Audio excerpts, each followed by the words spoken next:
On a damp Thursday afternoon, tender January 1901, in Caroline Astor's Fifth Avenue drawing room in New York, the coal fire hissed softly behind a brass fender as a silver tray of calling cards was carried in.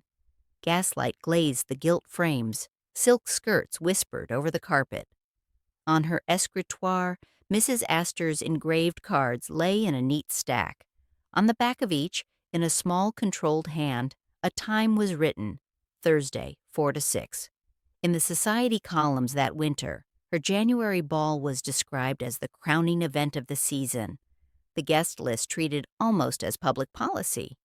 The ritual looked gentle: ink, pasteboard, tea poured into thin porcelain. But its logic was exacting. To be offered a card, to be received at tea, meant one kind of future. To be omitted meant another. The tray moved out toward the vestibule. Someone, inevitably, would not be invited. The setting of privilege. By the early 1880s, both in London and New York, the hour dedicated to the ceremony known as afternoon tea, as Henry James called it, had become one of the most agreeable and most observed hours of elite life.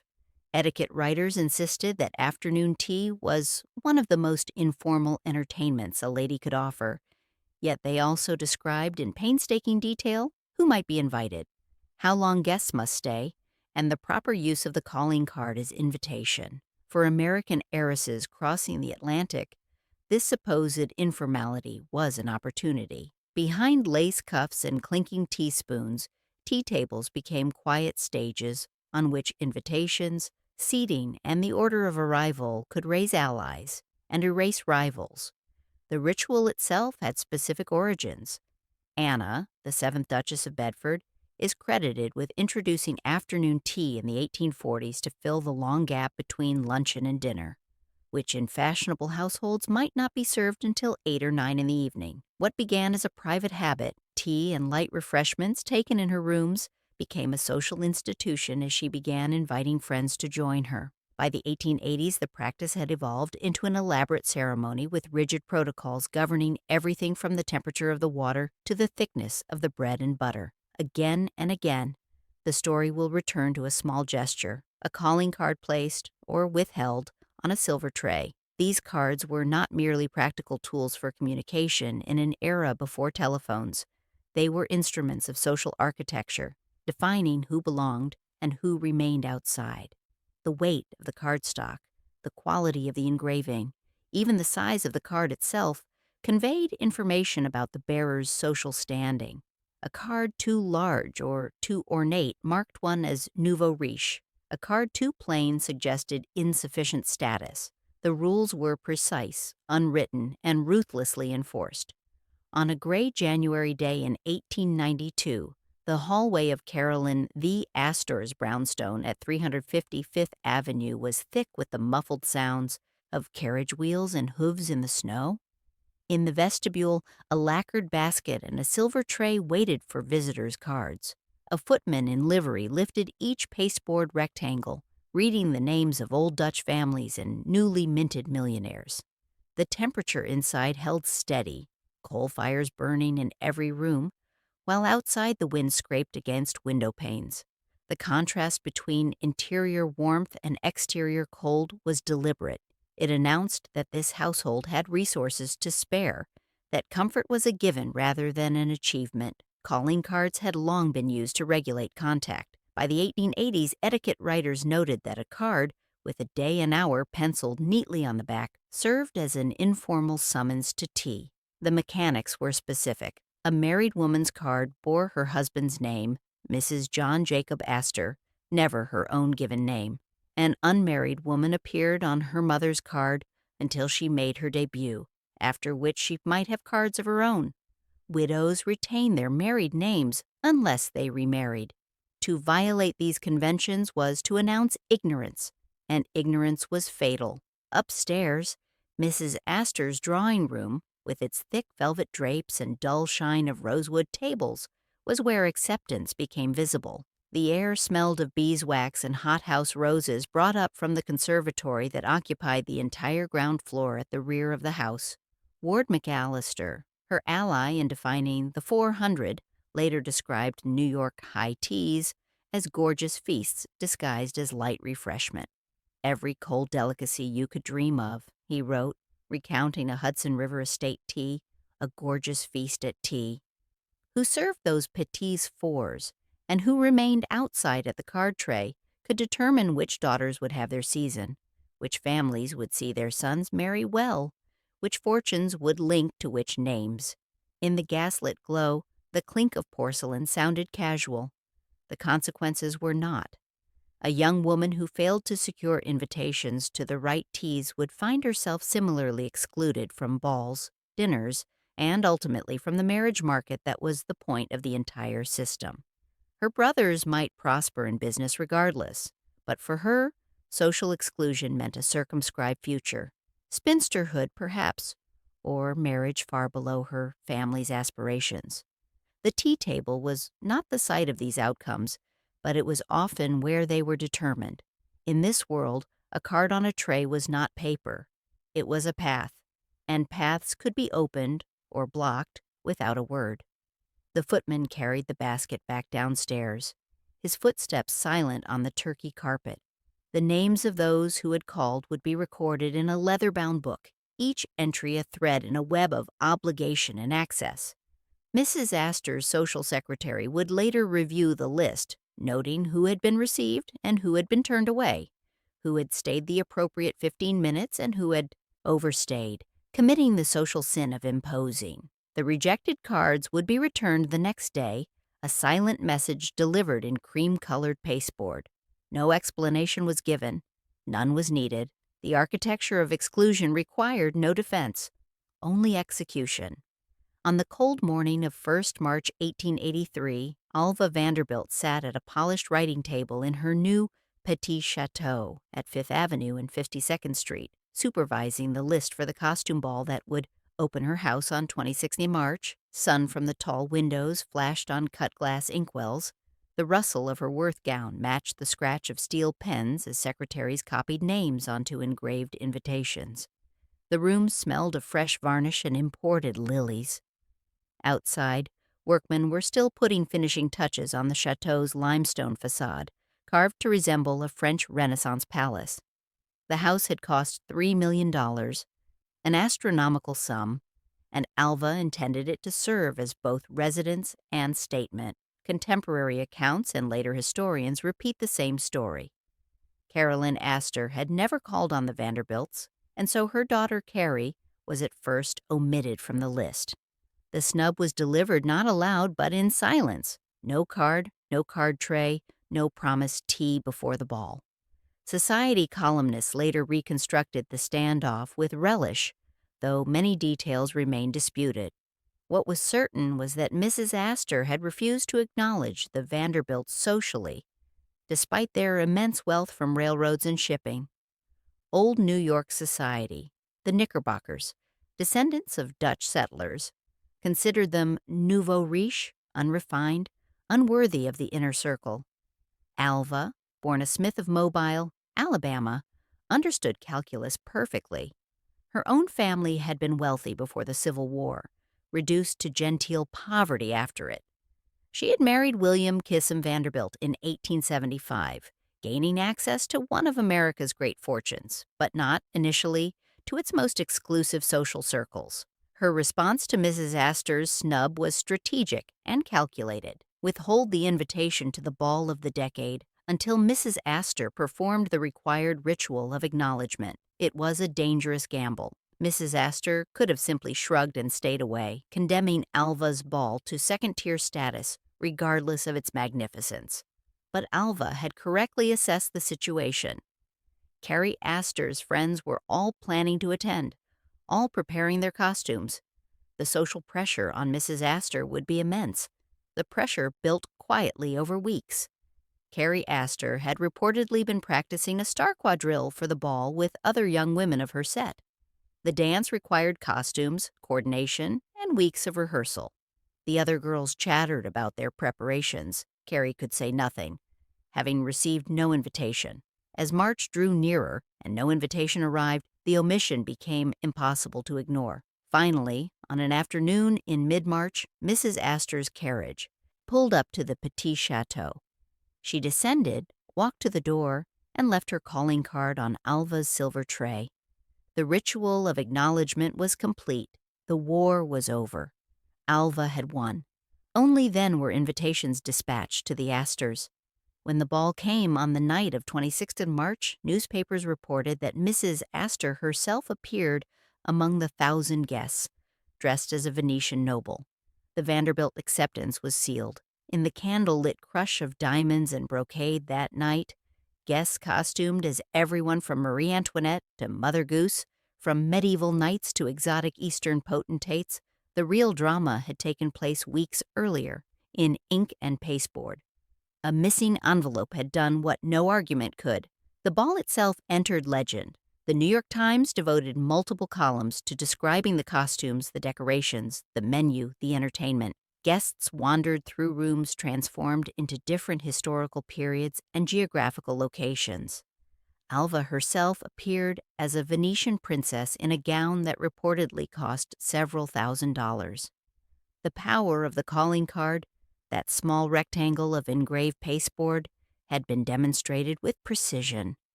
In the glittering rooms of the Petit Chateau, lit by thousands of roses and orchids, surrounded by imported tapestries and specially commissioned artworks, the lesson was clear. Social architecture could be built or demolished with a tray and a card. And Alva Vanderbilt had proven herself a master architect.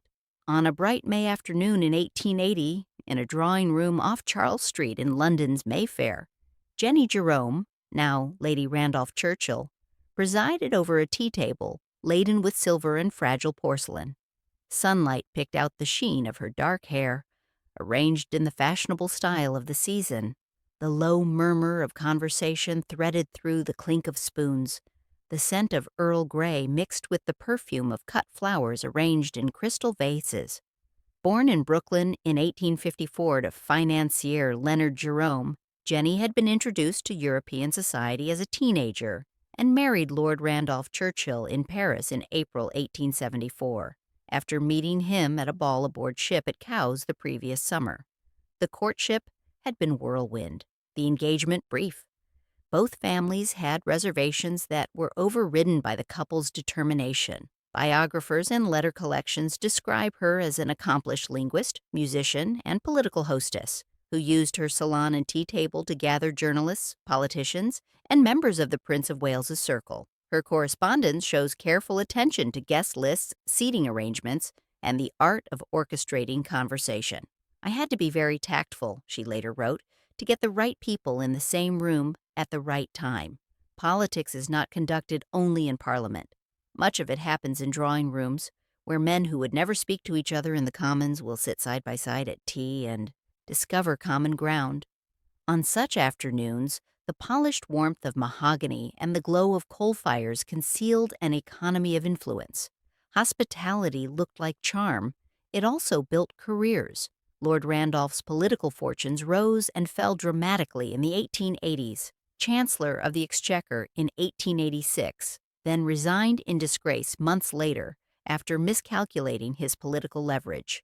Through it all, Jenny maintained her salon, using her American pragmatism and European polish to create spaces where political deals could be quietly discussed, where journalists could be cultivated, where ambitious young politicians could meet established power brokers.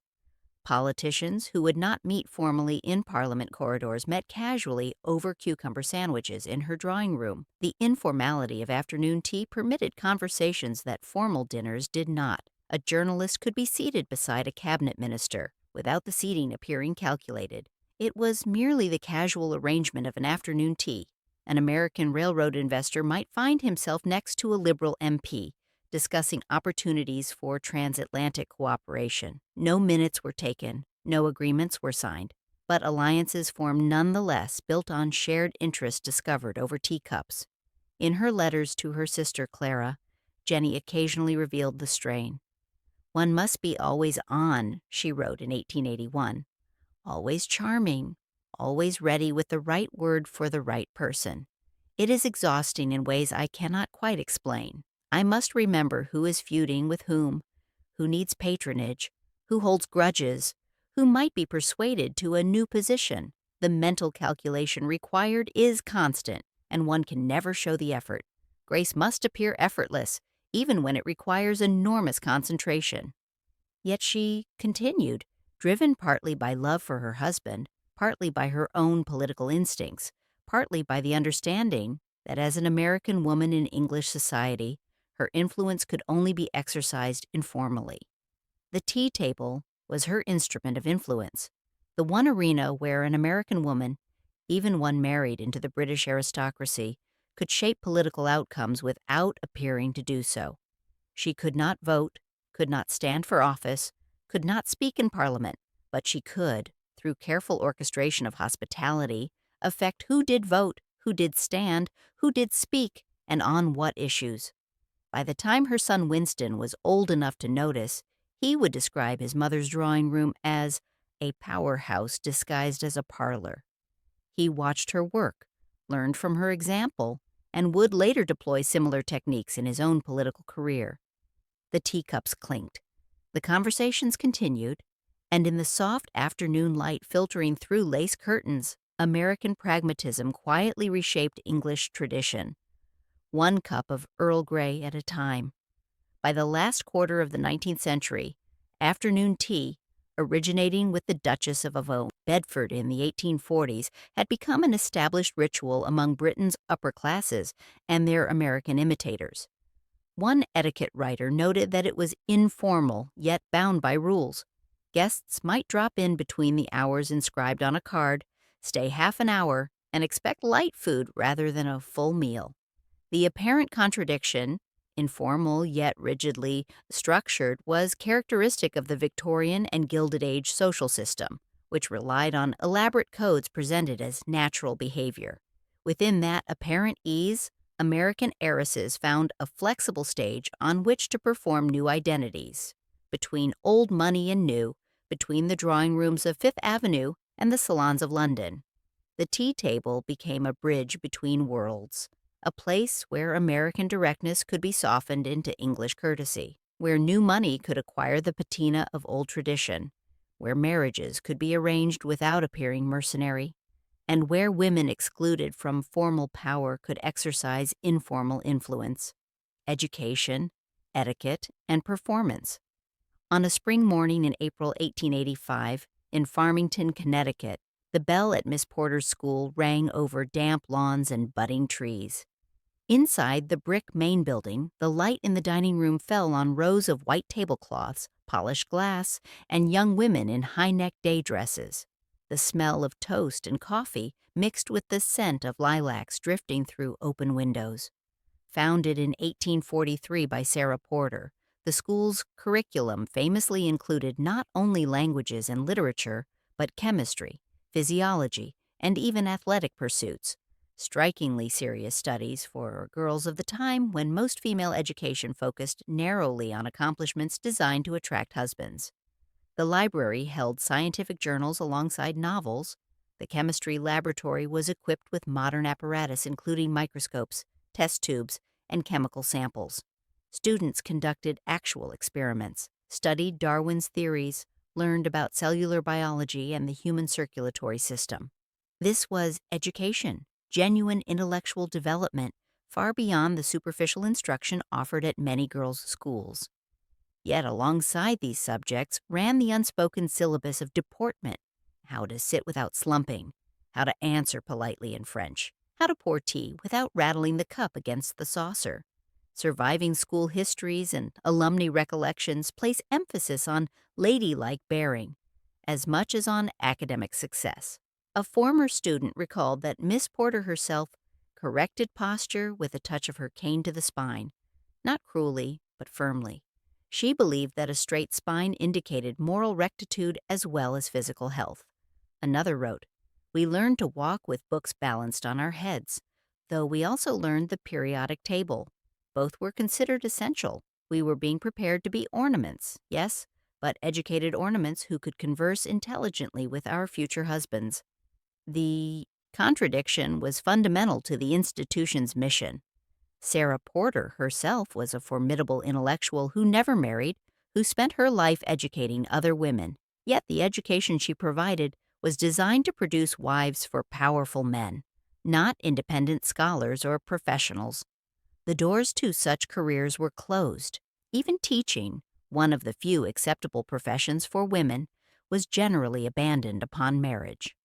In the late afternoon, when the clink of cups joined the murmur of conversation in the school's parlor, students rehearsed futures not yet theirs. They practiced serving tea to visiting parents and trustees, managing conversation across age and rank, maintaining grace under scrutiny. The ritual was performed weekly, sometimes daily, with teachers observing and correcting the angle of the teapot as one poured, the placement of the cup on its saucer, the order in which guests were served. All were subject to instruction and correction.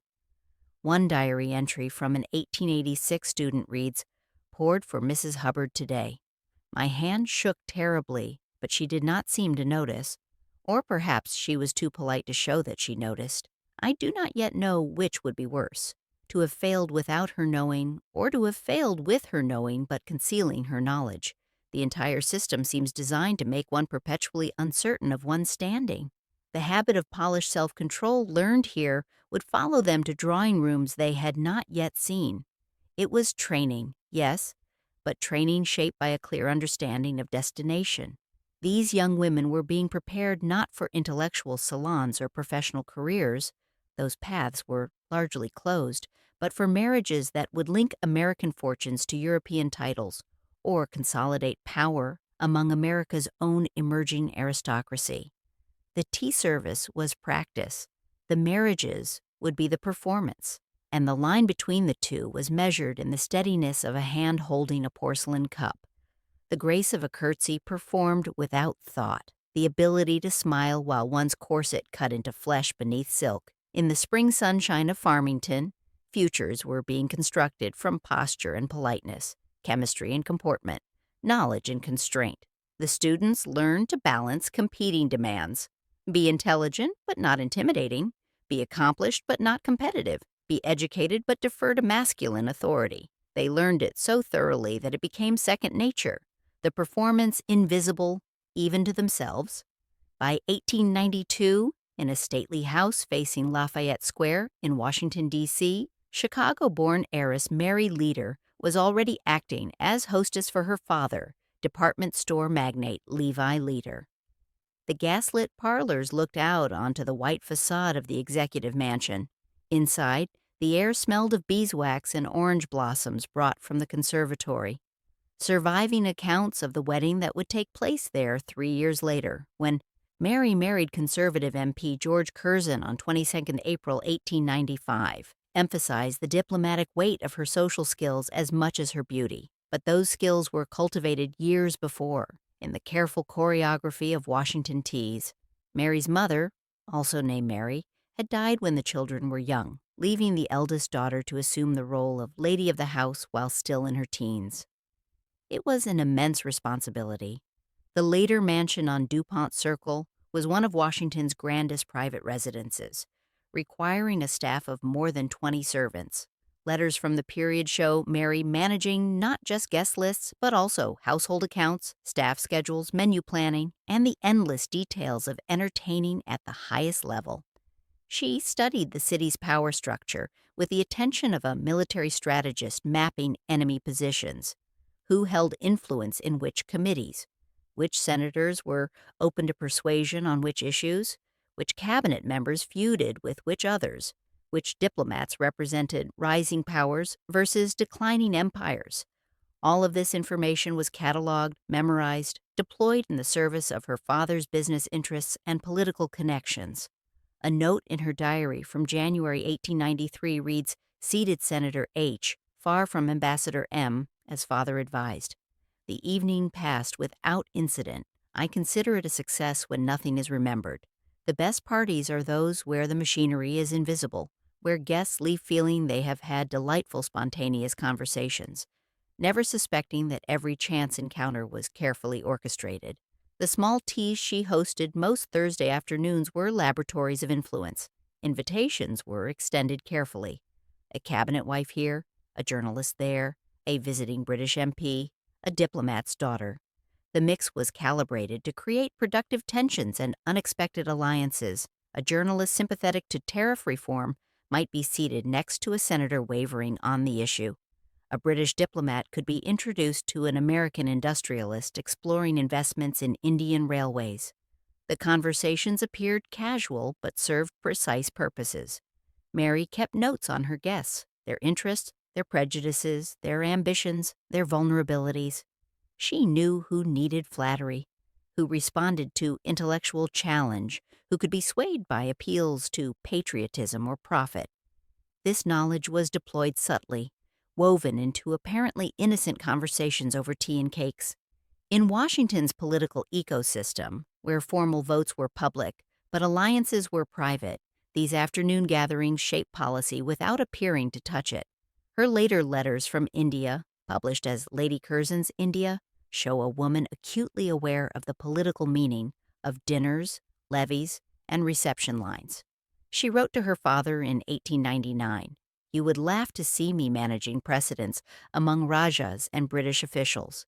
Yesterday, I spent 3 hours determining the exact order in which 47 princes should be received based on the size of their territories, their gun salutes, their relationships to the crown, and various historical precedents. One error would have created an international incident, but I learned the principles at your table, watching you navigate senators and ambassadors. The rank is different, the dance is the same." In the shuffle of calling cards on a Washington side table, one can already see the outline of a vicereigns court. The training was invisible but thorough. By the time Mary later became Mary Curzon, Vicereine of India, she had been preparing for 2 decades. The Washington teas were not interruptions of political education. They were the education itself, a master class in the exercise of informal power, in the art of influence without authority, in the careful management of men who believed themselves unmanaged. In a New York parlor on a winter day in 1888, the scent of coal smoke and chrysanthemums mixed as a young hostess leafed through a recently published etiquette manual. Snow pressed against the windows. Inside, gas lamps created pools of warm light that left the corners of the room in shadow. Late 19th century guides devoted entire chapters to afternoon teas and calls, specifying appropriate dress, the order of visiting, and the correct use of calling cards. The level of detail was extraordinary, almost obsessive. Which corner of the card to turn down to indicate which type of visit, how many cards to leave if the lady of the house was not receiving, and whether gloves should be removed when taking tea. One 1887 manual specified a lady paying a first call should turn down the upper right corner of her card. If calling upon a friend who has recently moved, turn down the upper left corner to express congratulations. If inquiring after an invalid, turn down the entire card. A card left without turning indicates a formal call, nothing more. The complexity suggested that error was always possible, that one could stumble without intending offense, that social success required constant vigilance. Ward McAllister, in Society as I Have Found It, published in 1890, recounted a high tea on the Hudson, where, in place of a formal dinner, guests were offered every cold delicacy you could dream of. A gorgeous feast at tea. The description runs for pages: lobster salad arranged in aspic, cold salmon with cucumber sauce, elaborate pastries, hot breads with multiple preserves, 7 different cakes including a towering Charlotte Russe, ices served in silver dishes shaped like swans. It was a reminder that even ostensibly casual entertainments could carry considerable cost and prestige. The expense was part of the message. To host such a tea announced not just hospitality but resources, the ability to command labor and luxury for an informal afternoon gathering. Other manuals were more specific about the mechanics of exclusion. One 1885 guide noted, "A lady need not receive every caller. If she is not at home to certain persons, her servant will convey this intelligence without elaboration. The caller leaves a card and departs. No explanation is required or given. A lady is perfectly within her rights to be not at home to persons she does not wish to receive, regardless of her actual presence in the house. The phrase "not at home" became a polite fiction understood by all parties. It did not mean the hostess was physically absent. It meant she was choosing not to receive. The calling card left behind served as proof that the attempt had been made and the rejection delivered. The manuals also specified recovery strategies for social errors. If one committed the faux pas of calling at the wrong hour, or wearing inappropriate dress, or overstaying the prescribed 15 to 20 minutes, one could attempt to repair the damage through a carefully worded note of apology and a properly timed subsequent call. But some errors were irreparable. To appear at a tea to which one had not been invited, for instance, was social suicide. To gossip about one's hostess was unforgivable. To arrive intoxicated, even slightly, meant permanent exile from respectable society. The manuals promised that if one followed the rules, the right costumes, the right hours, the right tray of cards, social success would follow. For heiresses, those carefully printed instructions were both map and warning. Mastery was possible, but misstep was unforgiving. A card left on the wrong day, a visit extended 5 minutes too long, a gown too elaborate or too plain, any could mark one as ignorant of the code. And ignorance, in this world, was indistinguishable from vulgarity. The books sat on parlor tables throughout the winter, pages marked, instructions memorized. Young women studied them as their brothers studied law or engineering, understanding that their futures depended on mastering this elaborate social code. The rules were published, available to anyone who could afford $1 for a manual. The consequences were not. Those had to be learned through observation, error, and quiet exclusion, through watching who was received and who was turned away, whose cards were returned and whose were kept, whose invitations were accepted and whose were politely declined. Chapter 6, 722 words.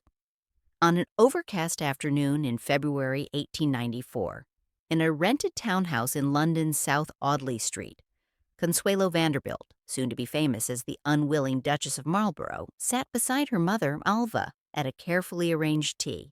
The satin of her gown creaked softly as she leaned forward. The silver teapot was heavy in her gloved hand. Outside, rain streaked the tall windows, turning the street into a blur of gray stone and black umbrellas. Inside, the fire crackled in the marble fireplace, and the scent of Darjeeling mixed with the perfume of hothouse violets arranged in a Chinese vase. In her memoir, The Glitter and the Gold, Consuelo later described how her mother drilled her for a future in European society. Languages, posture, the correct reception of guests. I was taught to sit, to stand, to walk, she wrote. I learned which fork to use and when to rise from the table. I learned to make conversation with people I did not like and to smile when I wished to weep. My education was thorough and it was relentless. I was being shaped into something my mother considered perfection, though I felt myself being erased in the process. While guests discussed politics and race meetings under the glow of chandelier light, the real examination was in how smoothly she poured, how easily she spoke, and how perfectly she performed the role of a duchess in training. Alva watched everything with the intensity of a theatrical director preparing an actress for the performance of her lifetime, because that is what it was, a performance, with Consuelo as the leading actress and the aristocratic marriage market as the stage. The lessons extended beyond the tea table. Consuelo was drilled in European history, particularly the genealogy of noble houses. She could recite the lineage of every major ducal family in England, knew which titles were ancient and which were recent creations, understood the complex web of relationships that connected the aristocracy. She learned the proper mode of address for each rank of nobility, how to curtsy to a duchess versus a countess, how to address a duke versus an earl, the arcane rules of precedence that governed every social interaction. Her mother hired French and German tutors, dancing masters, and a voice coach to soften her American accent. The training occupied hours each day. Mornings were devoted to languages and history, afternoons to music and drawing, evenings to dancing and deportment. The schedule was exhausting, designed to reshape not just Consuelo's behavior, but her very consciousness, to make aristocratic performance as natural as breathing. But it was at the tea table that the performance came together. The posture, the voice, the ability to manage conversation and guests with apparent ease. Alva watched everything, correcting the angle of Consuelo's wrist as she poured, the placement of the cup on its saucer, the length of time she allowed a pause in conversation before introducing a new topic. A duchess, Alva told her repeatedly, must never appear to try. Grace must look effortless, even when it requires enormous effort. The moment someone sees you struggling, you have failed. The pressure was immense. Consuelo later wrote, "I felt I was being prepared for an examination I could not possibly pass because the standards kept changing. Just when I thought I had mastered some aspect of deportment, Mother would find a new fault. I realize now that this was deliberate. She wanted me in a state of constant anxiety, constantly striving for an approval that would never quite come. It kept me malleable, obedient, desperate to please." The tea table here was rehearsal for a more public stage at Blenheim Palace. Long before the legal contracts of marriage were signed, the choreography of hospitality had already been marked on muscle and nerve. In her memoir, Consuelo would describe this training with a mixture of admiration and sorrow, acknowledging her mother's skill while mourning her own lost autonomy. Her mother had prepared her perfectly for a life she did not want, for a role she would play brilliantly while feeling hollow inside, for decades of public grace concealing private despair. By the late 1890s, etiquette writers noted that for an afternoon tea, the hostess would write the date and hours on the back of her calling cards, turning a simple pasteboard into a selective invitation. In New York and Washington, London and Newport, card trays recorded not just politeness but alliances. To omit returning a call or to fail to inscribe an hour for tea was to signal exclusion with precision. The cards themselves were works of art, engraved on heavy stock, sometimes with gilt edges, the lettering formal and elegant. They were saved, collected, displayed in silver baskets in entrance halls like trophies of social conquest. Ward McAllister and Carolyn Astor used these very tools as they tried to codify acceptable society, the famous 400, defining not only who attended balls but who circulated at afternoon teas. The number itself was debated. Some said it was the capacity of Mrs. Astor's ballroom, others that it was the total number of people in New York worth knowing. McAllister himself was coy about the exact count, but the principle was clear. Society could be bounded, defined, and protected by the careful management of invitations. In an 1892 interview, McAllister explained, "There are only about 400 people in fashionable New York society. If you go outside that number, you strike people who are either not at ease in a ballroom or else make other people not at ease." The statement was simultaneously descriptive and prescriptive. It claimed to describe existing reality while actively creating that reality through exclusion. Those deemed not at ease would be excluded, which would ensure they remained not at ease, justifying their continued exclusion in a perfect circular logic. Surviving engraved invitations and card baskets in museum collections make visible this world of paper boundaries. One basket at the Museum of the City of New York contains cards from the winter season of 1897, 98, Astors and Vanderbilts, Belmonts and Whitneys. The names of old Knickerbocker families mixed with those of nouveau riches who had successfully stormed the gates. Each card is a small artifact of acceptance, proof of having been received, recognized, admitted to the inner circle. The absence of a card, unrecorded, invisible, marked exclusion just as surely. The cards tell stories through their material details. The heaviest stock, the most elaborate engraving, the subtle touches of gilt. These marked the most established families, those secure enough in their status to afford restraint. Newer families often overcompensated with elaborate designs, ornate lettering, cards that announced rather than suggested status. The social elite could read these signs instantly, could identify a climber by the very tool meant to establish legitimacy. In the 1890s, reform-minded critics began to attack this system of social gatekeeping. Thorstein Veblen's The Theory of the Leisure Class, published in 1899, described afternoon teas and calling cards as examples of conspicuous leisure, rituals designed to demonstrate that one had time and resources to waste on elaborate but ultimately meaningless social performances. The criticism stung precisely because it was partly true. The hours spent paying calls, receiving guests, managing cards and trays, those hours could have been spent differently, productively, in ways that contributed to society rather than merely to one's social position. That they were not was the point. The ability to waste time productively announced that one did not need to work, that one's fortune was sufficient to sustain a life of ornamental leisure. In rooms scented with tea and beeswax, where sunlight caught the gilt edges of china, an invitation was never just a kindness. It was an instrument, silent, precise, and remembered. The cards would outlast the teas, the trays outlast the drawing rooms. In archives and museums, they remain, evidence of a system that governed lives through the gentlest of means, the quietest of exclusions, the most refined of cruelties. They are beautiful objects, these cards. The engraving crisp, the cardstock substantial, the design elegant. Their beauty makes their purpose no less brutal: to sort people into categories, to determine worth, to create hierarchies, and to enforce those hierarchies through the simple act of placing a card, or withholding one, on a silver tray. By the mid-1890s, the generation raised in schools like Miss Porter's and in Washington parlors was entering marriage markets that stretched from Newport to London and Delhi. Dollar princesses, wealthy American heiresses marrying European aristocrats, became familiar figures in both society pages and political commentary. The term itself revealed ambivalence: admiration for their wealth, condescension toward their origins, and unease about the transactional nature of their marriages. The phenomenon was driven by economic forces on both sides of the Atlantic.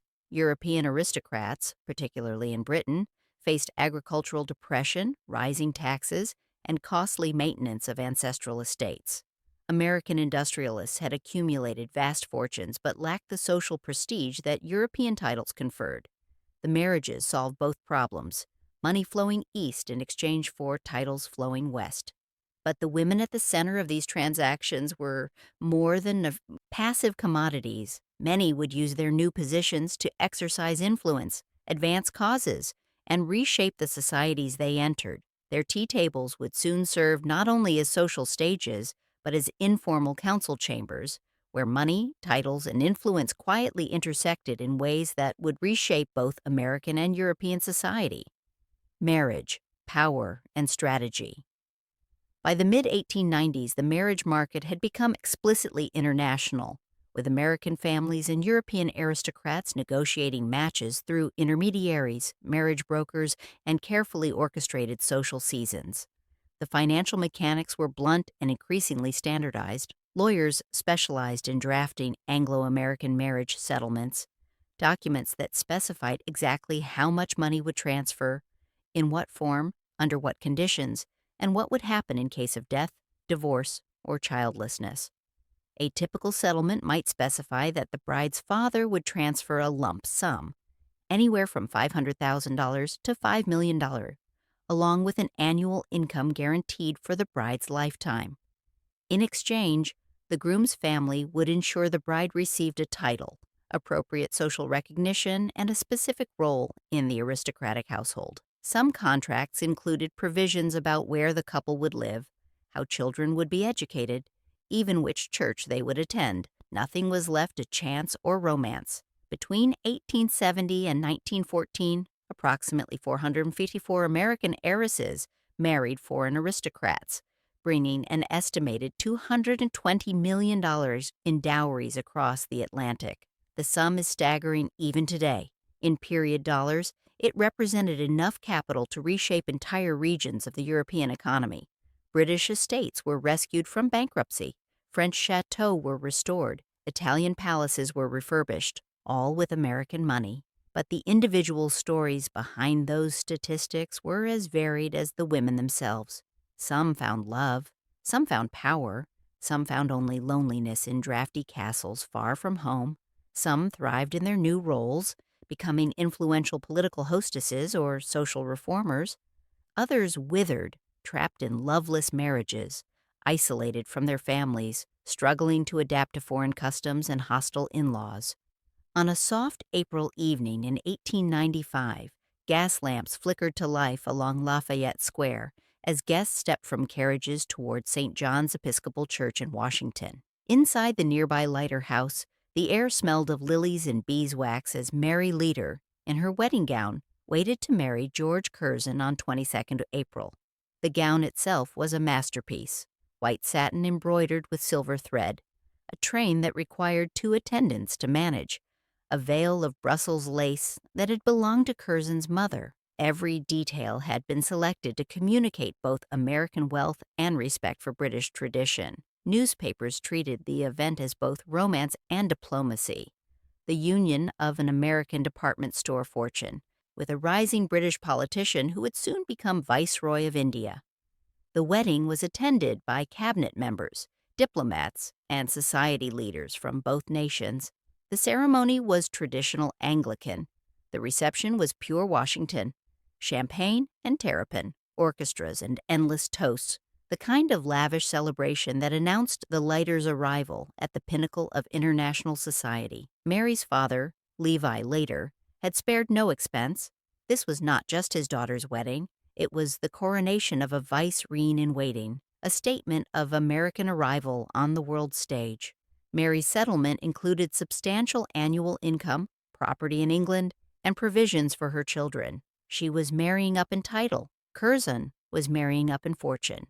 Both sides understood the terms, had negotiated them explicitly through lawyers, and entered the marriage with clear expectations about what each party was gaining and giving. Mary's later letters from India, written as vice-reine when Curzon became viceroy in 1898, make clear how central entertaining would be to her role. She detailed endless levees, teas, and state receptions, noting her exhaustion but also the delicate balances of rank and precedence she had to manage. In one letter to her sister, written during the 1903 Delhi Durbar celebrating Edward VII's coronation, she described a reception for 300 Indian princes. Each one must be greeted according to his exact rank, which I have spent weeks memorizing. A mistake would be remembered for generations and could trigger diplomatic incidents. I stood for 4 hours in the heat, smiling, curtsying, saying the same gracious phrases over and over in English, Urdu, and Hindi. My feet bled into my slippers. My corset cut into my ribs. I could barely breathe, but no one must know. Grace must appear effortless. The small Washington teas she once hosted for senators had been preparation for something larger, a tea table at the apex of the empire, where every guest list was a political diagram, every seating chart a map of power.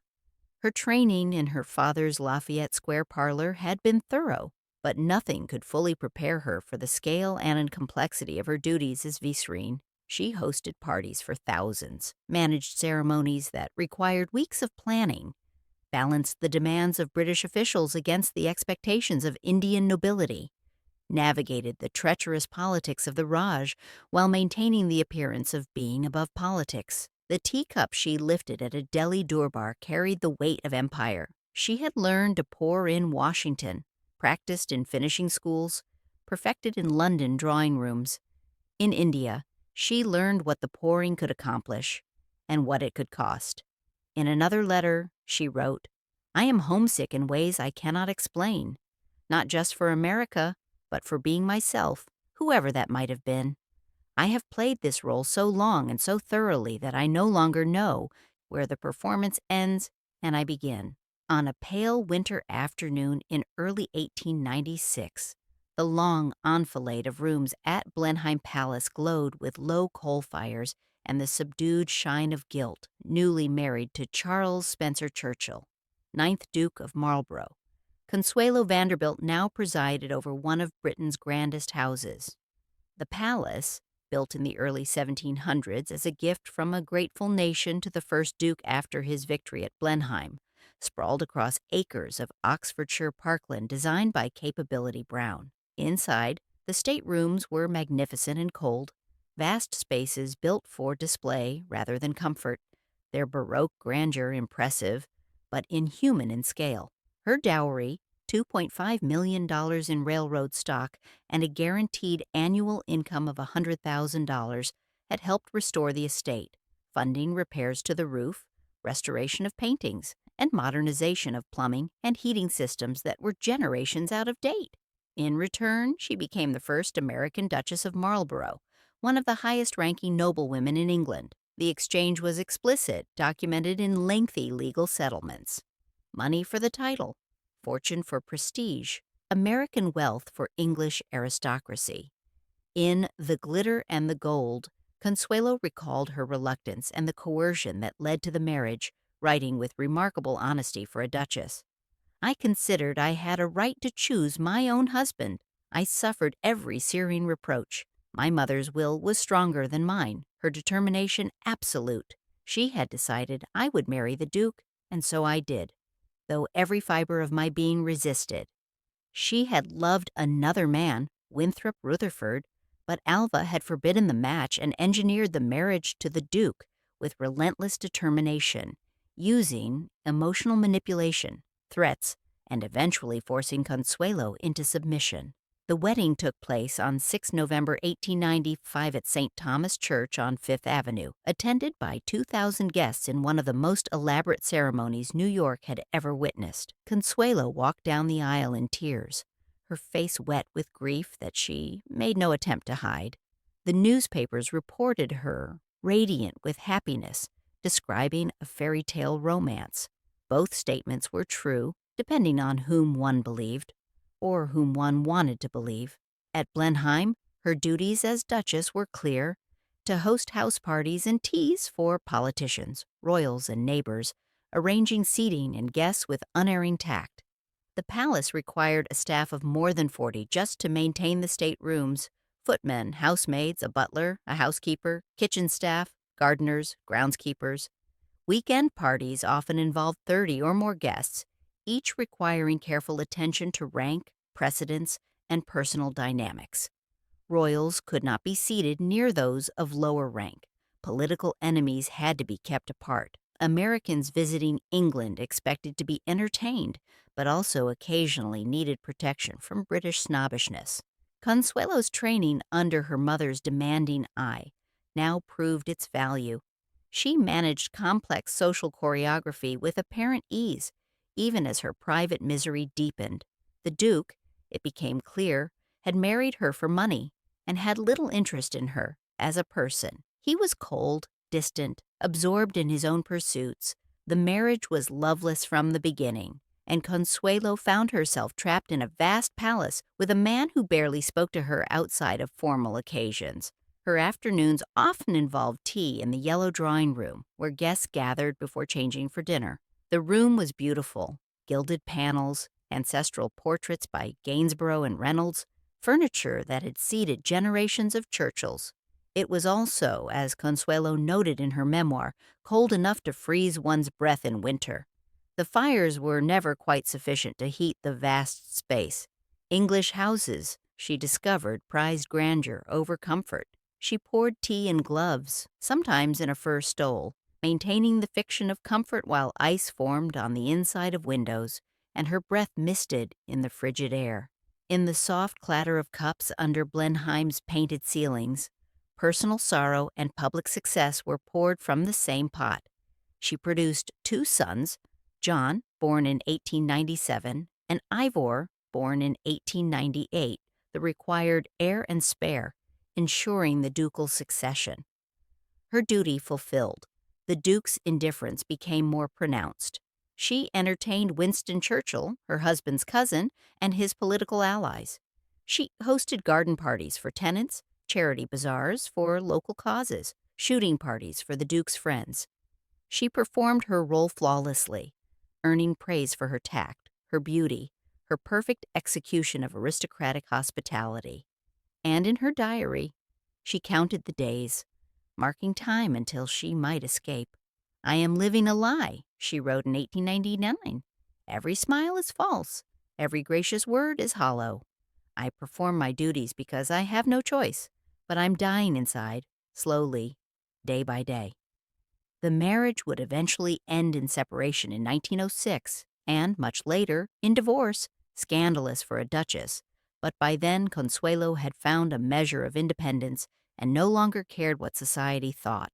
She threw herself into charitable work, particularly causes related to housing and children's welfare, finding purpose in helping others when she could not help herself.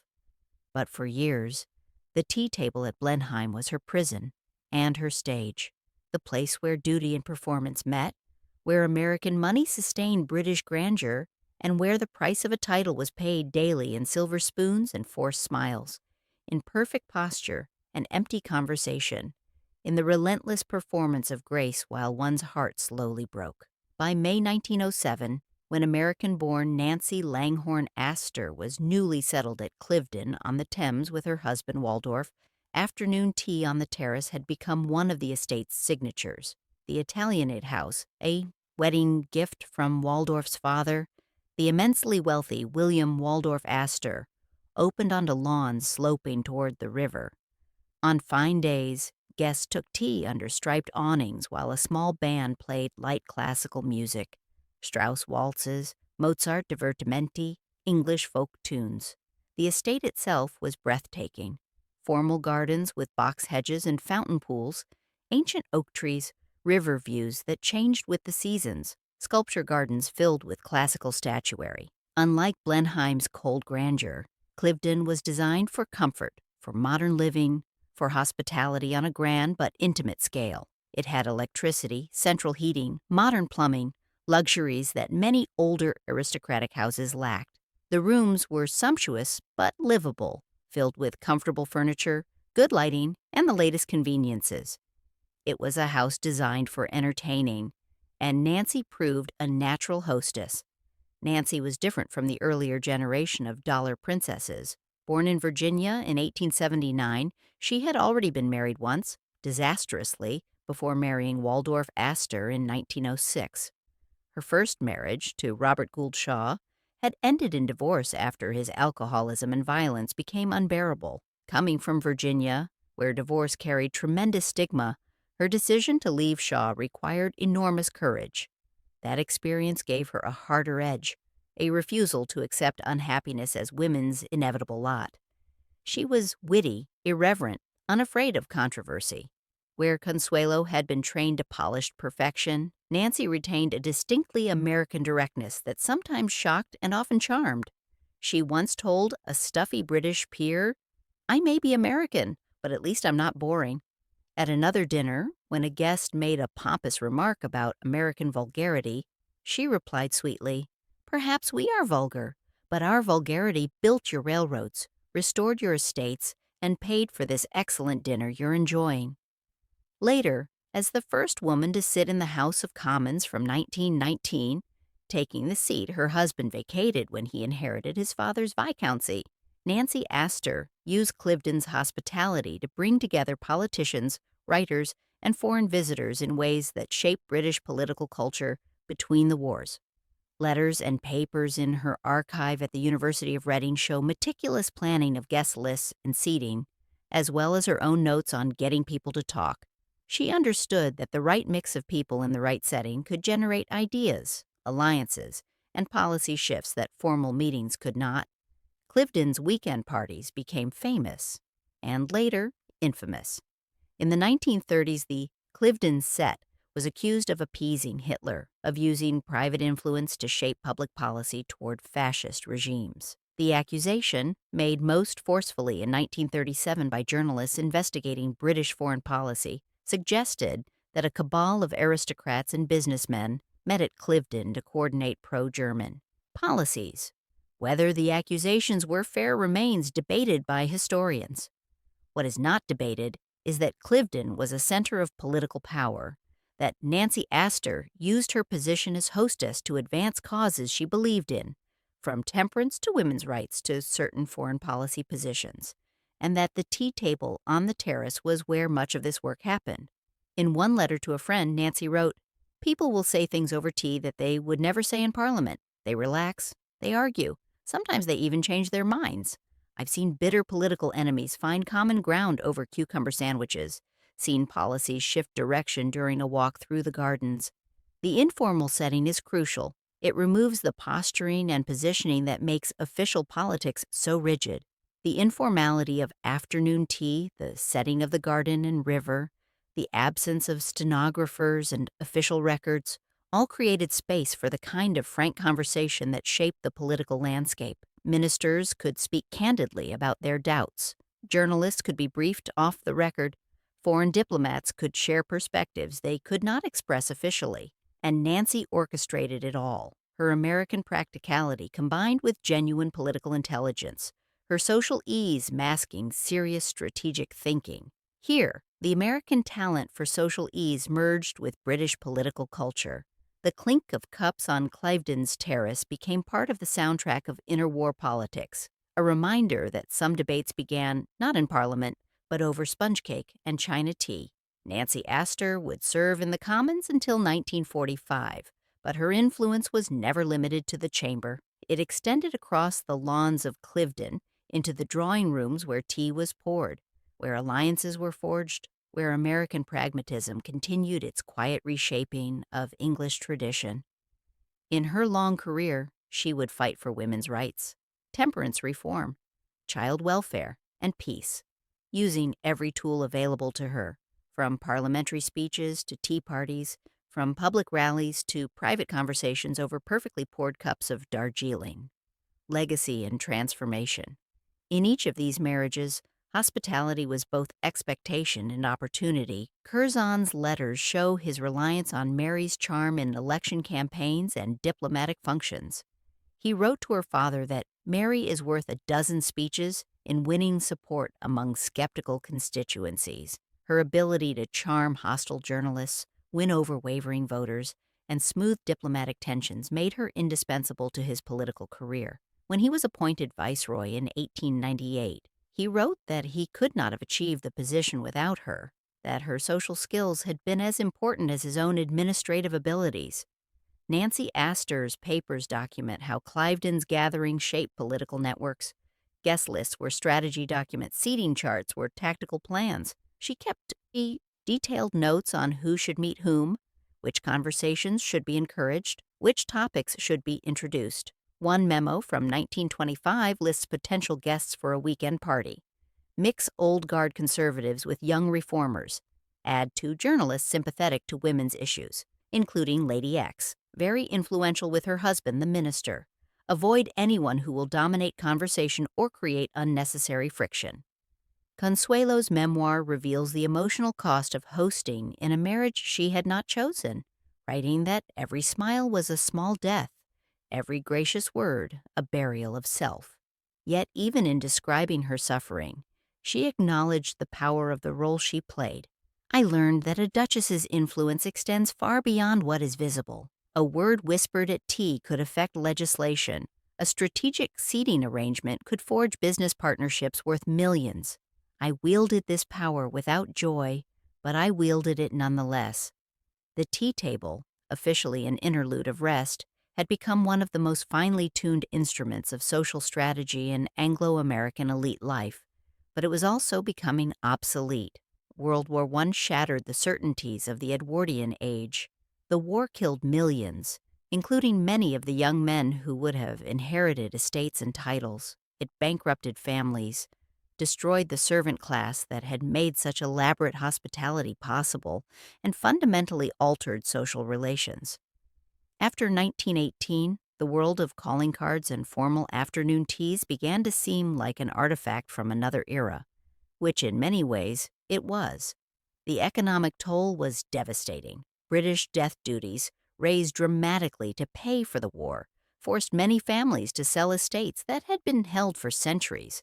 The servants who had staffed these houses had died in trenches or found better-paying work in factories. The social deference that had sustained the system had been shattered by the shared trauma of war, where aristocrats and workers had died side by side in the mud of France and Belgium.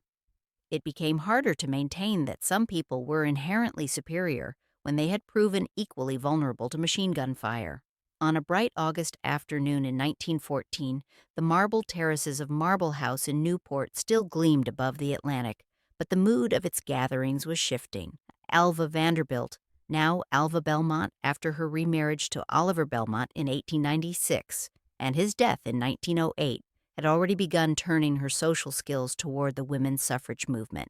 At her New York and Newport houses, she hosted elaborate suffrage teas and performances, using the familiar format of afternoon tea to draw fashionable women into political activism.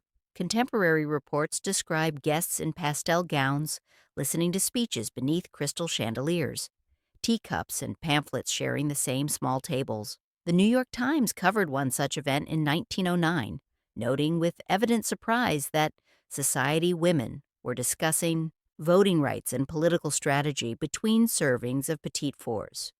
The newspaper's tone mixed admiration with condescension, unable to quite believe that frivolous society ladies could engage seriously with political questions.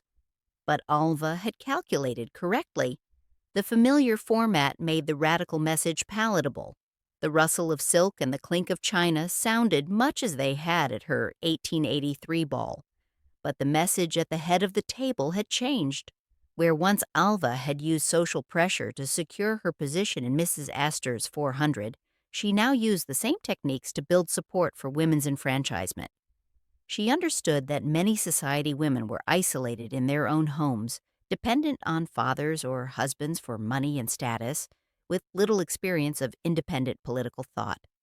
The tea format was non-threatening, familiar, and comfortable. One could attend without feeling like a radical. And once there, surrounded by peers, listening to compelling speakers, one might be persuaded. She donated enormous sums to the cause, including funding the National Woman's Party and purchasing their headquarters building in Washington, the historic Sewall Belmont House. She organized rallies, marches, and lobbying campaigns. She bailed suffragists out of jail, including Alice Paul after the famous 1917 picket of the White House. She used her wealth and social position to give the movement respectability, to show that suffrage was not just a cause for working-class radicals, but for respectable women of all classes. But she also understood that for many society women, political activism was unfamiliar and potentially frightening. Their husbands might disapprove. They might lose social standing. They might be ridiculed in the press. The tea table made activism safe. The format was familiar. The setting comfortable. The hostess was one of their own. One could attend a suffrage tea without feeling like a revolutionary. And once there, one might discover revolutionary ideas. The same arts that once secured entree to Mrs. Astor's ballroom were now being used to argue for the vote. Hospitality had not ceased to be strategic. It had merely chosen a different cause. In her later years, Alva would reflect on the transformation. "I was trained to fight social battles with tea and calling cards," she said in an interview in 1917, shortly before the 19th Amendment was passed. "I simply turned those weapons toward a more important war." The skills are the same. Managing people, creating alliances, using social pressure to achieve goals. Only now, instead of securing invitations to balls, I'm securing votes for women. I consider it a much better use of my abilities. The teacups still clinked, china still gleamed, but the conversations happening over them were reshaping the nation, one polite afternoon gathering at a time. In a cool, dim reading room at the Museum of the City of New York in the early 21st century, a conservator lays out a small exhibit case. Inside, on pale linen, she places an engraved calling card, Mrs. Astor. The letters slightly faded, the edges of the card softly worn by time and handling. Nearby rests a photograph of Alva Vanderbilt in her 1883 ball costume, dressed as a Venetian princess, dripping with jewels, frozen in an elaborate pose, alongside a tea invitation printed in flowing copperplate and a silver teapot once used at Cliveden, its surface bearing the patina of age and use. The objects are labeled, dated, catalogued. They are artifacts now, not instruments. Under museum lights, the object's surfaces gleam: the creamy cardstock, the polished silver, the glassy depth of albumen prints. The conservator handles them with gloved hands, aware of their fragility. Each object represents hours of curatorial work, authentication, provenance research, conservation treatment, exhibition planning. What is no longer visible is the quickening of a young woman's pulse as she waits to see if her name appears on such a card, or the calculation behind a hostess's decision to withhold one. The emotional weight has evaporated, leaving only the beautiful shell. Visitors lean close, reading labels about etiquette, dollar princesses, and afternoon tea. The labels explain the calling card system, the marriage market, the role of American heiresses in European society. They provide context, statistics, and historical analysis. Few can imagine the power these objects once held, the lives they shaped, the futures they determined. To contemporary viewers, they seem quaint, almost charming, relics of a more formal, more elegant age. But elegant is not the word the women who lived through the system would have chosen. Constraining, perhaps, demanding, exhausting, cruel in its selectivity, brutal in its judgments, relentless in its requirements. The calling card system was a machine for sorting people, for creating and enforcing social hierarchies, for determining who mattered and who did not. It ran on propriety and politeness, but its mechanisms were as harsh as any industrial apparatus. The calling card system itself began to collapse in the 1920s. The telephone made impromptu communication possible. One could simply call to invite or to decline, without the elaborate theater of cards and calls. Changing social mores made formal calling seem fussy and outdated, a relic of the Victorian age that the post-war generation was eager to leave behind. The generation that came of age after World War I rejected many of the constraints their mothers had lived under, seeing them as symptomatic of the hypocrisies and rigidities that had led to the war itself. They cut their hair into short bobs, raised their hemlines above the ankle, and then above the knee, danced to jazz in clubs where races and classes mixed, drank cocktails, illegal though they were during Prohibition, and made their own romantic matches without consulting social secretaries or etiquette manuals. They sought careers, demanded education, and insisted on autonomy. The elaborate machinery of social regulation, the cards, the trays, the formal calls, the rigid schedules simply stopped functioning.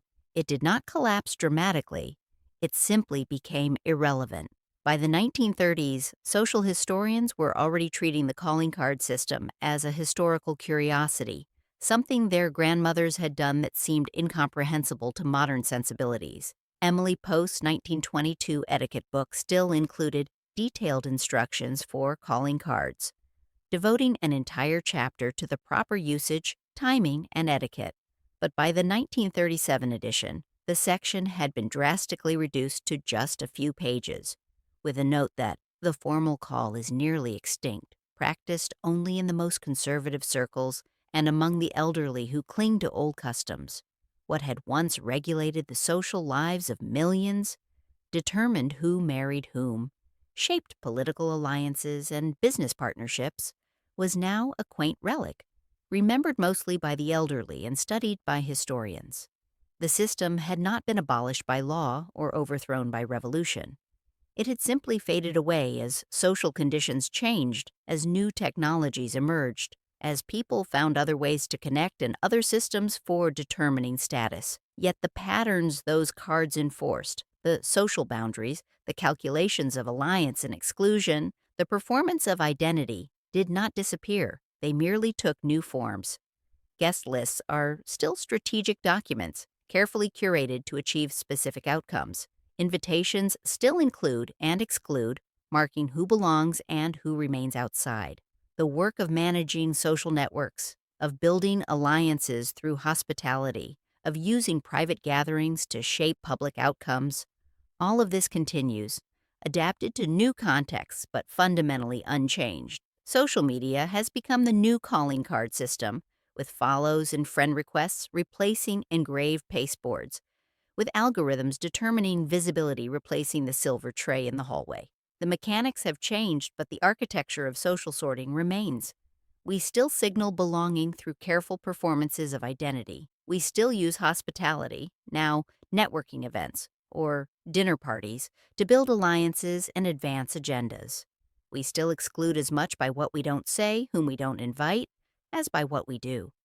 Visitors move past the museum case in a soft museum hush, reading labels, taking photographs with their phones, moving on to the next exhibit.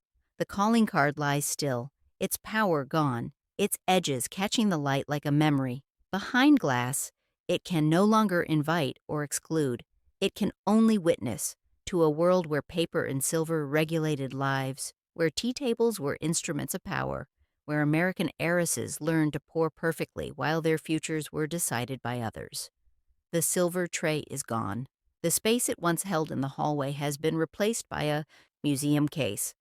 But the question it posed, who is invited and why, still lingers, quietly, adapted to new technologies and new contexts, but fundamentally unchanged. We still sort ourselves and others, still create hierarchies, still use social mechanisms to include and exclude.